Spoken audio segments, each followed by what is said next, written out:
Welcome back to the deep dive. If you are an executive leader right now, you are, I think it's fair to say, facing a moment of genuine reckoning, I think that's putting it mildly. right? AI advancements, especially this explosion of generative AI, have pushed organizations past that sort of optional exploration phase. Oh, absolutely. It's no longer a nice to have. It's directly into mandatory massive investment.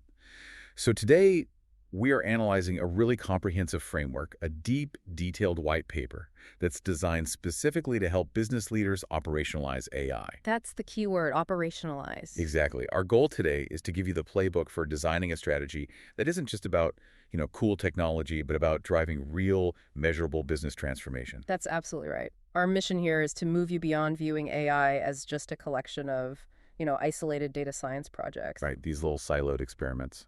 Exactly. And instead, seeing it as a fundamental component of the enterprise itself. We need a structure that delivers sustainable, scalable, and I think most critically, ethically responsible outcomes.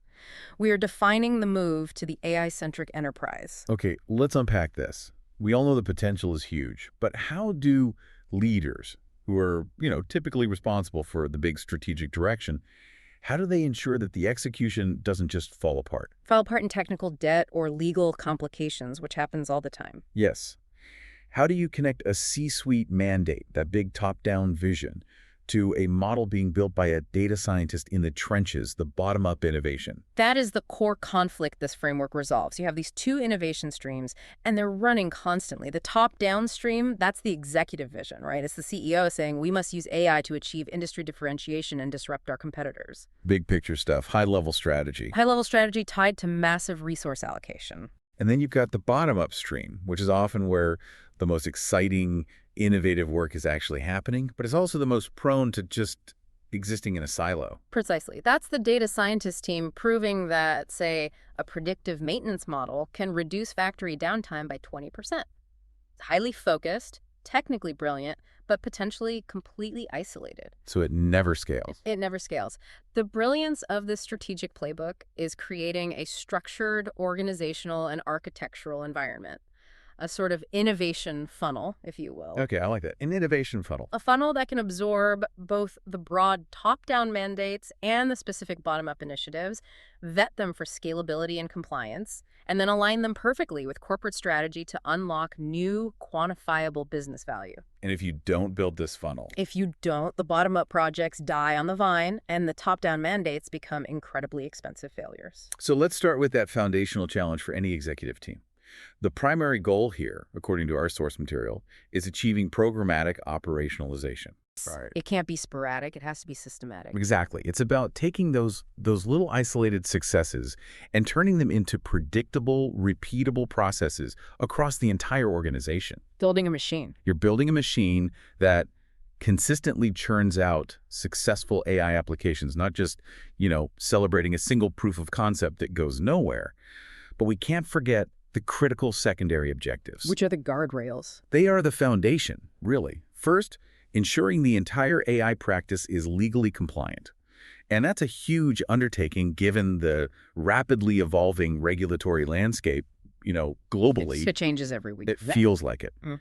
Second, that it is ethically responsible, which is so much more nuanced than just checking a box. And third, that every single initiative aligns directly with corporate strategy and business execution. So no pet project. No pet project. Yeah. If your AI project can't trace its value directly back to the corporate balance sheet or a key strategic differentiator, it should not be funded, no matter how clever the algorithm is. That brings us to the fundamental question every leader has to answer. If we're committing these vast resources, what can AI actually deliver today? Because the hype, it sometimes outruns the reality. It often does. We need to acknowledge that the world is only, and I'm quoting the source here, scratching the surface of AI's tremendous potential. We're still early. We are still very early in the adoption curve. However, what is achievable right now is significant enough to demand this massive strategic focus. So to strategize effectively, leaders have to grasp the current scope. I think it helps to look first at the cross-functional use cases, The horizontal ones. the applications that weave horizontally across traditional departmental silos. These are the applications that truly define the modern interconnected enterprise, right? Yeah. They don't just solve a finance problem or an HR problem. They're organizational accelerators. Precisely. Let's look at the three major categories of these cross-functional applications, starting with, I think, the most visible one right now, content and insights. Okay, so this is all about dealing with information overload and generating intelligence faster than a human team ever could. That's the core of it. This includes crucial tools like sentiment analysis, which is just vital for understanding customer feedback across marketing, sales, service channels, everything. Right, pulling it all together. It's also about document and content generation using generative AI to draft compliant contracts or policy summaries or marketing copy. And critically, it involves data analysis automation and knowledge management systems that proactively surface relevant information to employees. So I don't have to go looking for it. It finds you. Ah. And you couple that with conversational analytics and easy query functionality that, democratizes access to complex data. It turns all that raw, unstructured data into actionable strategic insights instantly. Okay, so next up we have operational optimization. This is where AI makes the actual business engine run smoother and faster. Yeah, this is pure efficiency. Think about quality control enhancement, especially in manufacturing or logistics.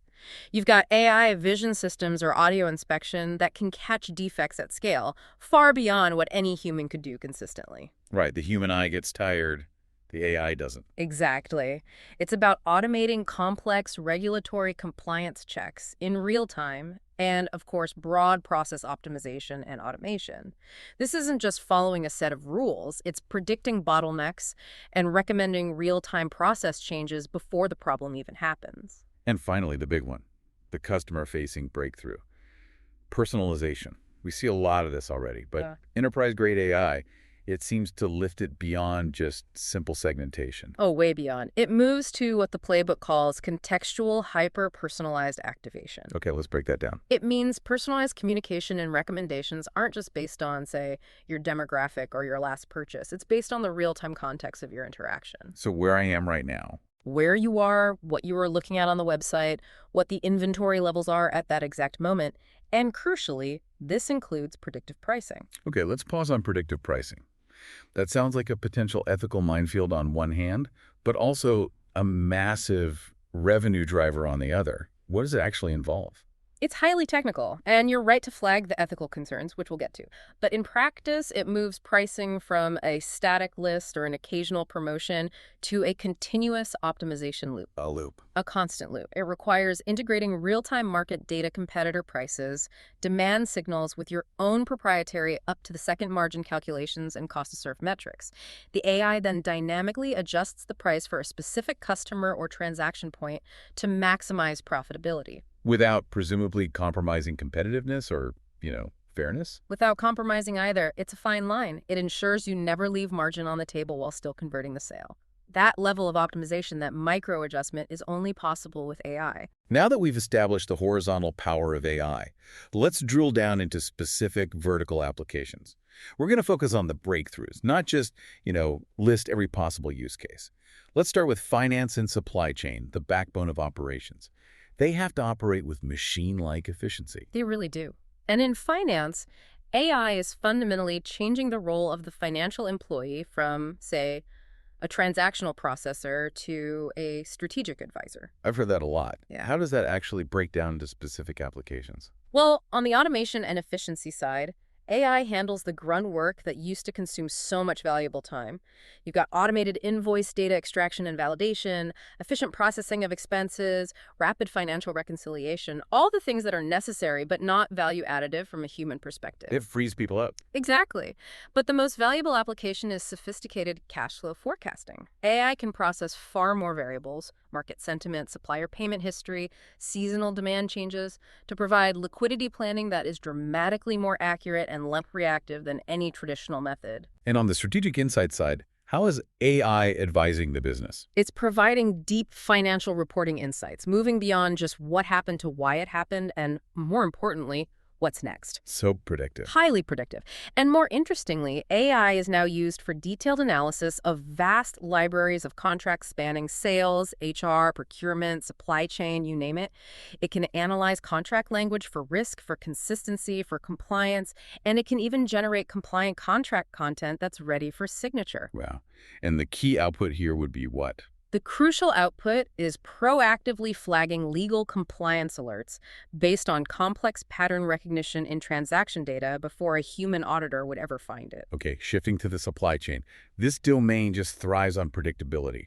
So AI should be revolutionary here because it deals directly with inherent variability. It truly is a goldmine. Let's focus on risk and quality. AI is now the primary tool for early detection of supplier risks, identifying potential failures, geopolitical stability issues, financial distress before they affect your production line. How does it do that?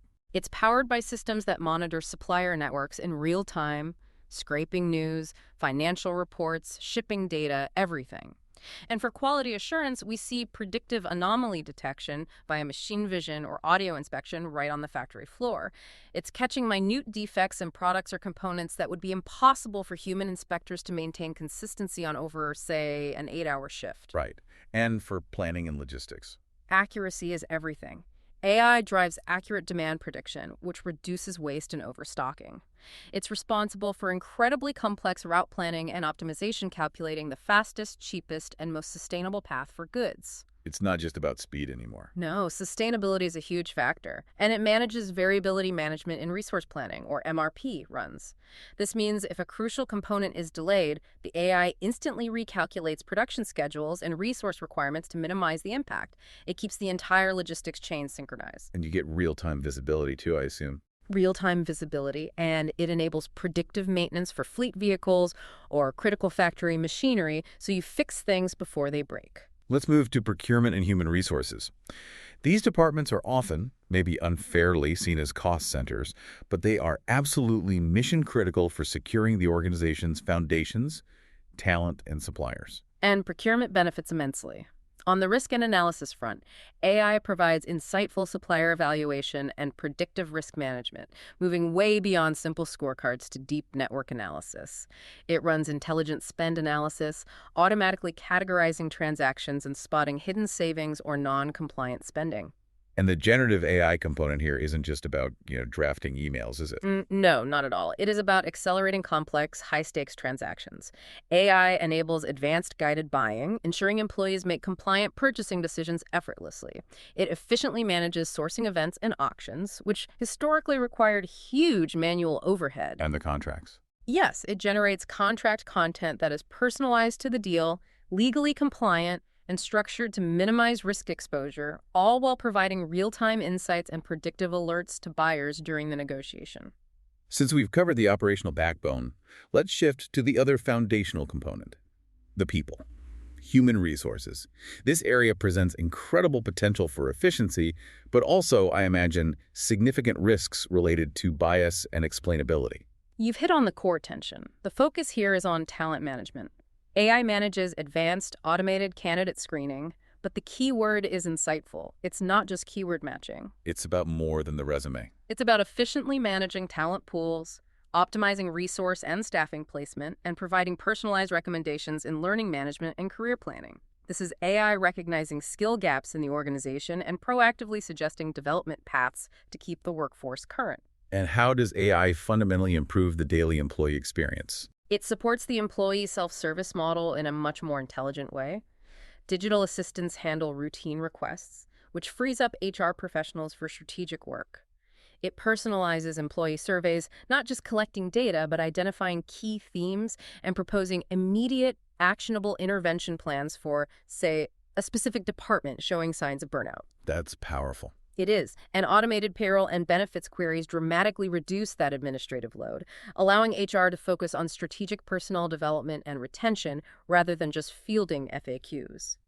Okay, our final two departments, customer experience, CX, and information technology, IT.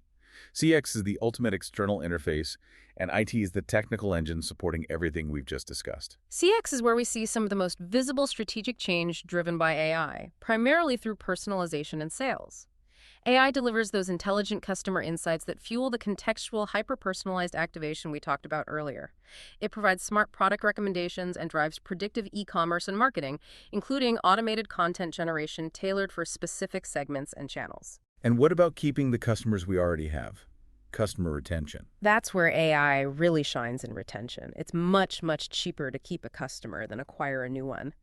AI models predict customer behavior and churn with startling accuracy. So you know who's about to leave. You know who's at risk, which allows the organization to deploy proactive interventions and not just discounts, but customized service outreach. It also facilitates customer profile enrichment and those predictive customer 360 views, building a holistic, continuously updated understanding of the client. And for service. For service, AI provides efficient, automated support, moving to a customer-for-life service model. This includes predictive service, where the organization knows a product needs maintenance before the customer even notices a performance degradation. Okay, finally, information technology. Yeah. The very department deploying the AI is now being transformed by it. This internal transformation is absolutely critical for speed and quality. In code and development, AI is now generating new code, correcting existing code bugs, optimizing code performance, and automating change management and code reviews. Which must accelerate development cycles immensely. Immensely. Furthermore, it aids guided app development in those low-code, no-code setups, which democratizes application creation across the business. And what about the operations side, just keeping the lights on? AI improves monitoring and operations through intelligent IT monitoring and issue management, often predicting system failures before they occur. It is also essential for the technical governance we'll discuss later.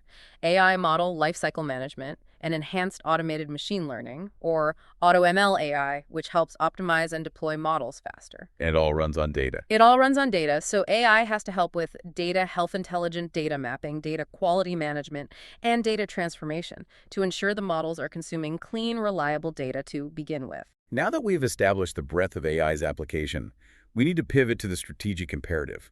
For an executive listening to this, this is the most critical section. How do we measure the strategic success of all these diverse initiatives? Exactly. This is where we connect the tech back to the business. The Playbook defines 5 core AI success themes. This moves us from the technical weeds to the financial spreadsheet. And theme 1 is foundational for any kind of sustained growth. Maximizing customer lifetime value, CLV. CLV is really the cornerstone of modern business strategy.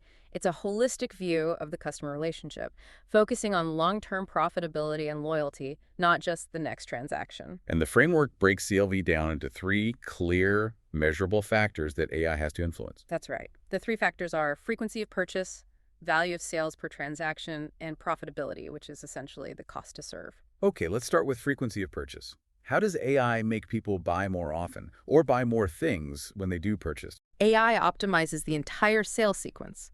It analyzes massive amounts of purchasing data to identify optimal trigger points. The exact moment a customer is ready for a repeat purchase or a complementary item. It's not just about pushing generic ads anymore. It's about inferred needs. It's about providing personalized product suggestions based on inferred needs. The goal is to increase both the sheer number of purchases and the number of line items purchased per transaction over the customer's entire relationship with the company. All right, next, value of sales per transaction. You mentioned predictive pricing earlier. How does that help maximize revenue from a single interaction without damaging customer trust? It's a very complex balancing act. First, AI uses predictive algorithms for highly sophisticated upselling and cross-selling right at the point of sale. It knows, based on millions of transactions, what combination of items generates the highest margin and is most likely to be accepted by that specific customer profile. So it's not just a guess. It's data-driven.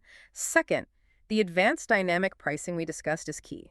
This system integrates real-time inventory, competitor pricing, and historical sales velocity data to ensure the sales price per item is maximized. We're talking about micro-adjustments in real time. This requires a seamless integration between the CX applications and the core ERP system that tracks margins. And that leads to the third factor, profitability margin, which means driving down the cost to serve.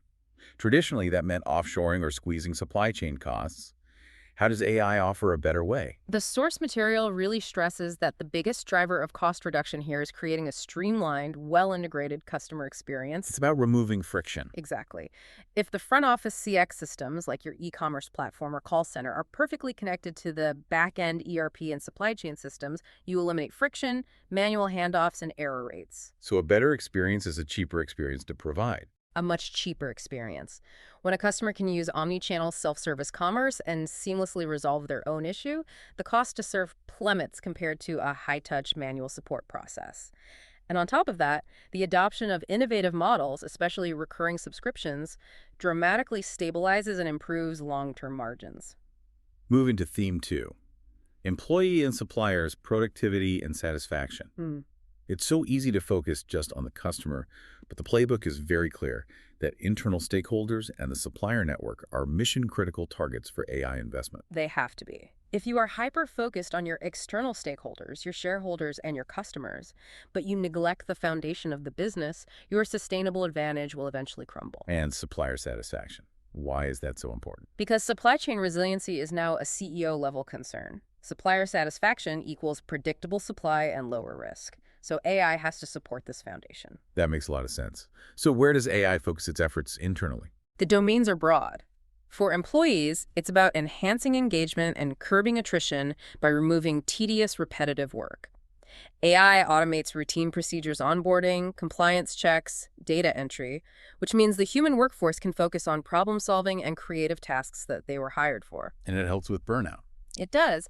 AI can help ensure fair and optimized workloads, detecting signs of burnout in team data and suggesting resource rebalancing before it becomes a crisis. And for suppliers, beyond just risk mitigation, how does AI ensure fair treatment? This is a really interesting application. AI is used to provide greater visibility into procurement networks and helps establish equitable negotiation and payment terms, which is critical for maintaining robust supplier relationships. It moves beyond just optimizing for the lowest price and fastest speed to ensuring the financial health and continuity of your entire supplier base. So it's about a healthy ecosystem, not just a transactional one. Exactly. We also see AI providing personalized training and skill development recommendations to both internal teams and external partners, ensuring capability enhancement across that whole ecosystem. Okay, themes 3 and 4 tackle the bedrock goals of any business: process automation and efficiency, and business revenue growth. Let's start with automation, which you said is moving way beyond simple robotic process automation, or RPA. Absolutely. Traditional RPA was rigid. It was just a script. AI introduces intelligence and flexibility. We're talking about AI-powered data classification, cleansing, and enrichment that operates continuously. It enables real-time decision support, detecting anomalies and fraud instantly in transaction streams. What are the key advancements here? I'd say context-aware document processing. So the AI understands the meaning and intent of legal documents, invoices, or customer feedback, and AI-managed data pipelines, which ensure data integrity and governance throughout the organization. That last one is the necessary infrastructure for any reliable AI model. Now for business revenue growth. The source identifies 3 essential work streams leveraged by AI to achieve this goal. The first work stream is the frictionless journey and experiences.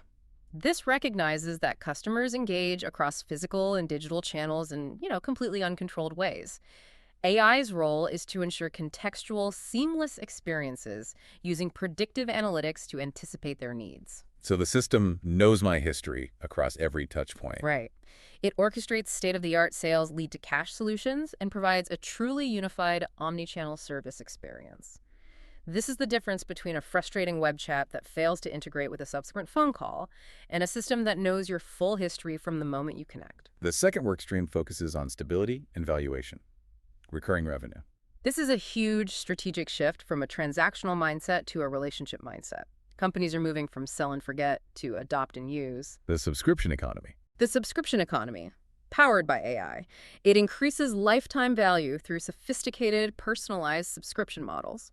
It also accelerates top-line growth by generating new revenue streams built on that consistent, embracing customer experience. The sales team transitions from selling widgets to selling continuous solutions and expertise. And the final work stream, value fulfillment. This sounds like the hardest part, ensuring the complex internal machine actually delivers on the external customer promise. It is the ultimate test of internal alignment. True value fulfillment means you excel at execution consistently and scalably. And this requires seamlessly integrating those customer-facing front office applications with all the back-end fulfillment systems, ERP, supply chain, logistics. What's the major goal here? The major strategic goal is mastering a perfectly orchestrated order management system across its entire lifecycle, from the moment a customer expresses interest to the moment the service is completed. If your front end promises delivery in 2 days, but your warehouse logistics can't support it, the entire AI strategy has failed at this crucial point. Our fifth and final strategic theme is the long game. Industry thought leaders and innovators. This is where AI moves from just optimizing the current business to actively differentiating the future business. This theme really captures how AI helps the organization define its future. It includes driving innovation exploration, experimentation, and R&D by simulating scenarios and testing hypotheses much more rapidly than you could before. So it's an R&D tool. A very powerful one. AI facilitates idea generation, brainstorming, and feasibility assessment, predicting which novel concepts are most likely to yield a return. It's almost like it's transforming the corporate strategy office itself. How so? Well, it enables novel business model ideation, finding new ways to monetize capabilities or relationships. It facilitates creative content creation, and it revolutionizes user experience via simplification and more meaningful interactions with complex systems. And the overarching function. The overarching functions here are driving predictability through advanced analytics and forecasting, ensuring scalability, and maintaining continuous innovation in what is a very volatile market. Okay, we've covered the what and the why. Now we have to get to the how, the organizational blueprint. The source material is very, very clear on this. You cannot achieve these 5 strategic themes without a fundamental change in structure. You need an AI-centric organization model based on collaboration. That's right. And this requires a matrix organization. The sheer complexity of AI initiatives touching data, architecture, legal, business value. It means that a linear, sequential sign-off process will absolutely fail. It's too slow. It's too slow and it's too siloed. You have to consider business objectives, ethical concerns, and technical requirements all at the same time. This demands the collaboration of 5 core disciplines. Let's define who sits at this table, because this mix seems critical. It is. First, you need executive sponsors from business leadership. They provide the top-down mandate and the resource commitment. Second, line of business LOB domain experts, the people who actually understand how finance or supply chain works on the ground and can define the specific problems. The people with the real-world knowledge. Exactly. Third, the essential guardrails, ethics, trust, and legal compliance experts. Fourth, the enterprise architect team, the builders who make sure things are scalable and integrated. And fifth, the IT organization, AI operations and data scientists, the people who actually build and maintain the models. That sounds like a lot of cooks in the kitchen. As a leader trying to drive innovation quickly, wouldn't requiring 5 separate functional groups to align and sign off on every AI program just grind the process to a halt? That sounds like bureaucracy fighting innovation. That is the crucial friction point, but the framework argues this complexity isn't bureaucracy, it's necessary insurance. If you just move fast and break things in this domain, you end up with unscalable technical debt or massive compliance fines. Okay, so the matrix is a feature, not a bug. It's the essential feature. The matrix organization exists to ask, is this valuable? That's the LOB. Is this compliant? Legal ethics. Is this scalable? Architecture. And is this aligned with our long-term goals? That's the executive. If any one of those fails, the project fails. This cross-functional structure is designed to oversee the 4 strategic pillars that structure the execution. Let's break down those 4 pillars, starting with pillar 1, which you said is the fastest path to value, line of business embedded AI. This is the quick win. Many modern business software solutions already natively offer embedded AI functionality for common tasks, like suggesting optimal inventory levels or flagging suspicious expense reports. The strategy here is not to custom build everything. It's to leverage what you already have. Leverage those out-of-the-box functionalities first. It provides immediate, faster time to value for the relevant line of business before the organization commits to building massive custom models. It proves AI's worth early on and builds momentum. Pillar 2 is about preventing those quick wins from becoming isolated technical silos. Synergy with enterprise architecture. This is a highly technical concept, so we need to make it accessible. Why is the enterprise architect so pivotal here? Because AI innovation cannot exist in isolation, particularly when it comes to data. If every department builds its own AI model on its own data, you end up with redundant, expensive, and non-interoperable systems. A complete mess. A total mess. The key insight here is that you don't start from scratch. Organizations have already invested massively in their core digital transformation, their customer experience platform, their ERP, their supply chain systems. They have architecture diagrams mapping the flow of data and processes. So instead of thinking about where the AI should go, you look at where the data is already flowing in the existing infrastructure. Exactly right. The existing architecture diagrams are your starting point, your map for ideating AI use cases. You trace the process streams of a key function, say processing a customer order, and you identify exactly where the underlying data lives and where a predictive or generative capability needs to plug in to enhance that existing process. And that ensures that a model built for finance can eventually leverage supply chain data. Because the enterprise architect validated the data streams up front, Synergy ensures maximum reuse and minimal technical debt. That ensures scalability. Pillar 3, then, is the big commitment, the total overhaul, transformed by large-scale AI programs. This is reserved for true disruptive change. This is for occasions requiring a complete business process reinvention, like fundamentally redesigning the end-to-end supply chain management. This is not about optimization, it's about transformation. And it requires a full matrix. It requires applying the full matrix organization concept to a specific domain, creating a dedicated team to drive that disruptive change, high efficiencies, and, crucially, massive growth. And for these transformation programs, the Playbook offers a robust, high-level framework to manage the complexity. Walk us through the 6 essential implementation steps. This is a very rigorous phased approach. 1, you start with a detailed situation analysis, identifying the specific problem, defining clear business objectives, and zeroing in on high-impact use cases. 2, immediately define key stakeholders and articulate the RCI matrix. Responsible, accountable, consulted, informed. Exactly. Who is responsible for the action, who is accountable for the outcome, who must be consulted before acting, and who must be informed afterward. This is your accountability firewall. So accountability is established right away, not after things go wrong. What about the technical design? Step 3 is the complex design phase. You're designing the necessary business architecture, the enterprise architecture, and the data architectures. These 3 have to align perfectly. The business architecture defines the new process, the enterprise architecture defines how the systems will integrate, and the data architecture defines the necessary data sources, quality, and flow. Then you build. Step 4. Develop a proof of concept, POC. Create the AI model and rigorously test it. And the final 2 steps focus on that leap from a pilot project to an enterprise-wide product. Yes. Step 5 is preparation, preparing processes and infrastructure for deployment, scale, governance, and change management. This is often where projects fail. They get the model right, but they fail on the people and process integration. The human element. The human element.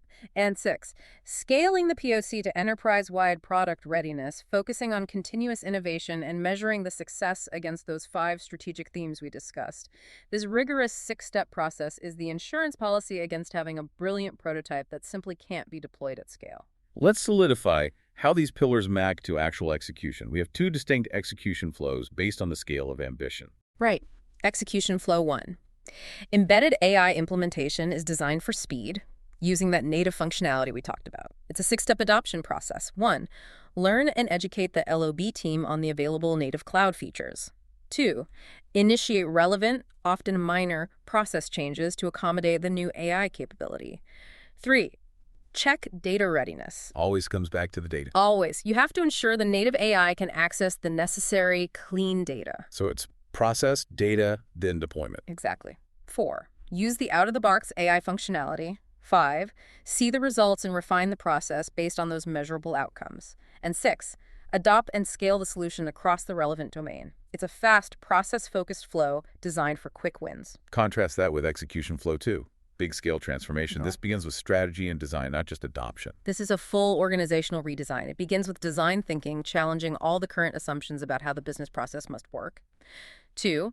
Create the dedicated cross-functional teams we detailed. 3. Define the critical integrated end-to-end use cases for the transformation. Then you design and build. 4. Design the complex AI models that will power those use cases. 5. Run prototypes, iterating quickly to prove viability. And 6, the project must be enterprise-ready, meaning it is scalable, integrated, governed, and compliant, ready to replace existing core functionality. That brings us to Pillar 4, the non-negotiable component that underpins the entire strategy: ethics, trust, and legal compliance. These are the guardrails that prevent innovation from collapsing into liability. This pillar is absolutely essential. The AI governance team must proactively identify and mitigate specific, defined categories of risk, and the source material outlines 7 critical risk categories that leaders must immediately address in collaboration with their legal and compliance experts. Let's detail these, as they are the real-world liabilities. Number 1, violation of privacy. This is the most common risk, relating to data breaches or the misuse of private personal data, especially sensitive information. With AI models requiring massive amounts of data for training and deployment, the surface area for privacy violations just increases exponentially. Compliance with global laws like GDPR and CCPA becomes a daily operational challenge. Number 2 is the black box problem: transparency and explainability. This means understanding why the AI made a certain decision. If an AI system is used for high-stakes decisions like credit lending, insurance pricing, or candidate screening in HR, the underlying reasons for selection or rejection must be traceable and explainable. And if they're not? If the model can't articulate its logic, the organization faces potential discrimination lawsuits and, just as importantly, loses trust with its customers and employees. The third category is pervasive in the AI world and requires constant monitoring: bias. Bias originates in the training data, which often reflects historical human prejudices. If, for instance, a recruiting tool is trained on decades of historical hiring data that favored a specific demographic, the AI will learn and perpetuate that bias, filtering out qualified candidates from diverse groups. It's not just an ethical oversight. No, it is a legal and a talent risk that diminishes the quality of your entire workforce. Organizations must rigorously vet and curate their training datasets to ensure fairness. Number 4 deals with intentional misuse: ethics, specifically around deepfake technology. Deepfake videos, audio, and content generation represent a massive risk in a corporate context. You could have internal fraud, impersonation of executives, misinformation campaigns, or defamation of competitors. Organizations need clear policies and technological defenses against the malicious use of these generative technologies. Number 5 relates to the quality and suitability of automated content, unintended content. This often arises when a self-service chatbot or an automatic content generator produces scripts or text that is insensitive to cultural nuances, demographics, or current events. AI needs robust, continuously updated guardrails to ensure its output is always appropriate, respectful, and aligns with the organization's global values. Number 6 deals with complex regulatory environments, legal and regulatory compliance. This is the intersection of your organizational process and external rules. An example from the white paper would be an AI-based trading system that fails to factor in internal employee blackout dates, leading to inadvertent insider trading violations. Compliance requires AI to be continuously aware of and abide by shifting internal policies and external regulations simultaneously. And finally, number 7, which is particularly relevant to generative AI content creation: intellectual property and copyright. Any content generated by AI, whether it's code, art, or contract language, carries the risk of infringing on existing copyright or intellectual property rights, depending on the provenance and licensing of the training data. Given the evolving legal landscape, careful governance is required to track the inputs and outputs of generative models to mitigate future liability. So to manage all these risks and ensure strategic alignment across all 4 pillars, the organization has to implement a robust governance structure. This is the governance checklist flow. Exactly. This checklist ties everything we've discussed, from the C-suite vision to the technical maintenance, into one continuous structure. What are the key steps? Step 1. You have to form an AI steering committee composed of those matrix organization disciplines. This is the body that champions, prioritizes, and oversees all the initiatives. Step 2. Validate the business outcomes with the committee, ensuring that the results remain aligned with those 5 strategic themes we talked about: CLV, revenue, and so on. And what ensures the technical foundation is solid? Step 3. Ensure the company's data governance guidelines, data quality, accessibility, privacy, and security, align perfectly with the AI implementation plans. Data governance is foundational. If the data is flawed, the AI is dangerous. Step 4. Validate the AI-centric architecture against the overall enterprise architecture governance patterns to prevent silos and maximize reuse. And the final two steps focus on the continuous operational management of the AI models themselves. Yes, step 5 is ensuring continuous legal compliance throughout the model lifecycle, not just at the beginning. And step 6 is dedicated to machine learning and AI operations. MLAI ops. This is a highly critical, often overlooked technical function. What does it cover? It covers all the aspects of the model lifecycle that standard IT operations don't handle. Version control for models, continuous integration, continuous development, or CI/CD, model packaging, rigorous testing, security, privacy, and the implementation of continuous feedback mechanisms. Let's delve into MLAI ops a little deeper. Why does an AI model require this specific ongoing maintenance that a traditional software application doesn't? That's a great question. It's because software code tends to remain stable until a human changes it.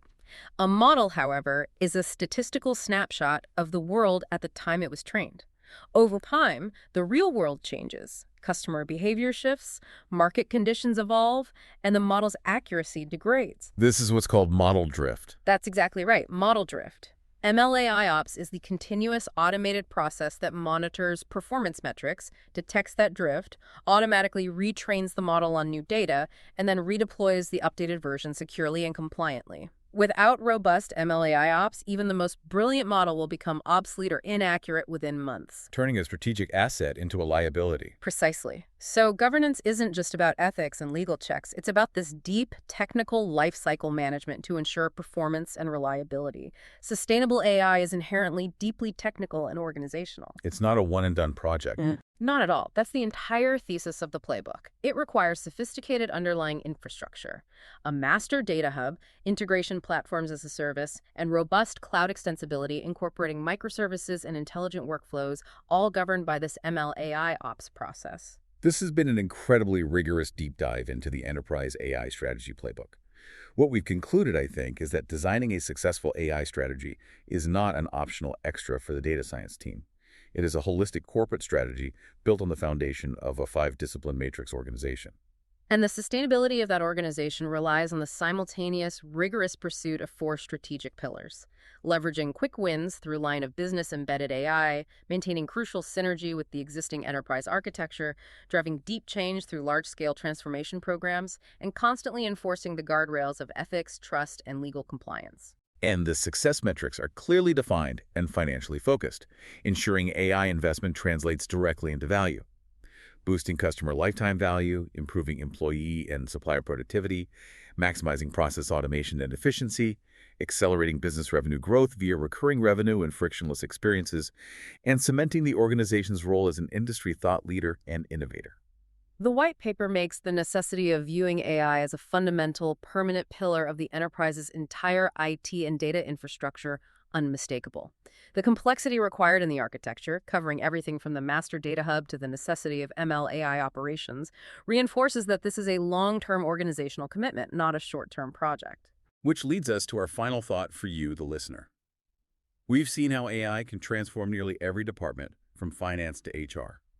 Given the pace of change and the organizational rigor required, especially the commitment to that 5-discipline matrix and the 4 pillars, if an organization is simply allowing AI innovation to happen sporadically or in silos, are they truly preparing to differentiate themselves as industry thought leaders, or are they simply optimizing their current inefficiencies? You must ask yourself if your investment in AI is structured to transform or merely to troubleshoot. Something to think about as you start building your own comprehensive playbook.